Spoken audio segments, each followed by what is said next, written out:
The third floor. The first thing Sam noticed about the apartment building was that it had no third floor, not visibly anyway. The elevator panel skipped from 2 to 4. So did the stairwell. A builder's quirk, maybe. Some buildings skip the 13th floor. Still, something about it didn't sit right. Sam moved in on a Thursday. Quiet neighborhood. Rent was cheap. The kind of old building with yellowed tiles in the hallway and that constant hum of pipes behind the walls. It smelled like old radiator heat and carpet shampoo. The landlord, an old guy named Mr. Goss, gave him the keys without much talk. Just a muttered, "Don't go poking around. Respect the quiet." By Sunday night, Sam was sure something was off. He heard footsteps above him. Slow, heavy, measured, like someone pacing back and forth for hours. But he lived on the 4th floor, the top floor. The first time it happened, he chalked it up to the building creaking. Old wood, expanding pipes. The second night, it woke him at 3:12 a.m. on the dot. The third night, the footsteps stopped right above his bed and stayed there. No movement, just waiting. Sam lay still, eyes wide open, frozen. After 20 minutes, they moved again. Back and forth, back and forth.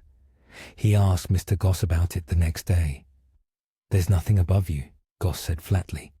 "You're hearing things. What about the 3rd floor?" "There is no 3rd floor." "Then why does it sound like someone's up there every night?" Mr. Goss didn't blink. "Don't ask questions you don't want answers to." That night Sam stood in the hallway, staring at the elevator panel. 2, 4, 5. He took the stairs, 2nd floor, then 4th. He ran his hand along the wall as he walked. There was extra space between floors, more than there should be.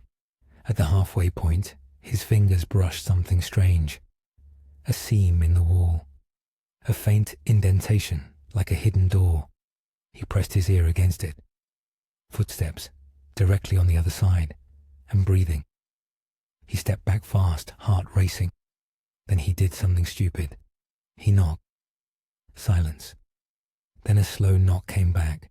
3 taps, solid, purposeful. He didn't sleep that night.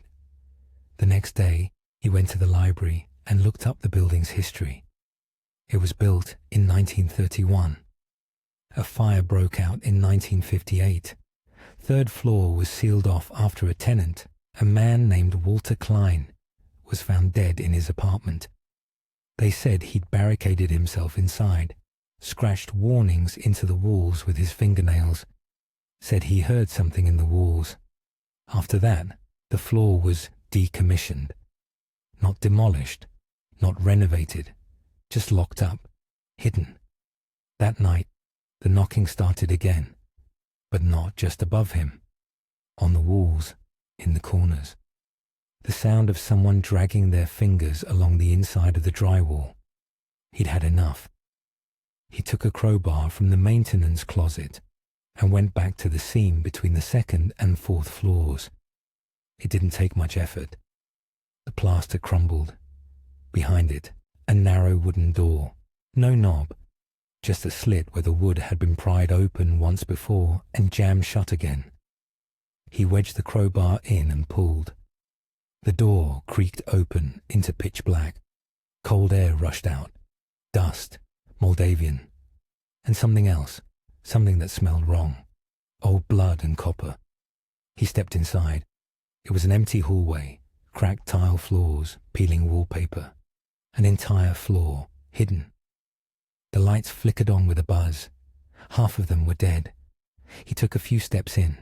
The doors were numbered, 3A, 3B, 3C, all identical, all shut. Then one of them creaked open, 3E. No lights inside, just shadow. Sam turned to run and saw the door behind him slowly closing. He lunged, but too late. It shut with a loud click. He yanked it, locked. Footsteps behind him. Not one set, many, slow, heavy, measured. He turned around and saw them, pale figures, dozens of them, filling the hallway silently. No eyes, no mouths, just smooth grey skin stretched over long limbs. Watching. From one of their heads, a voice echoed out, not from a mouth, but from somewhere deeper. "We never left," Sam screamed, pounded the door, tried to pry it open. No one heard him. The next day, apartment 4B was empty. Sam's things were still there, phone, wallet, keys. No sign of forced entry, no sign of him.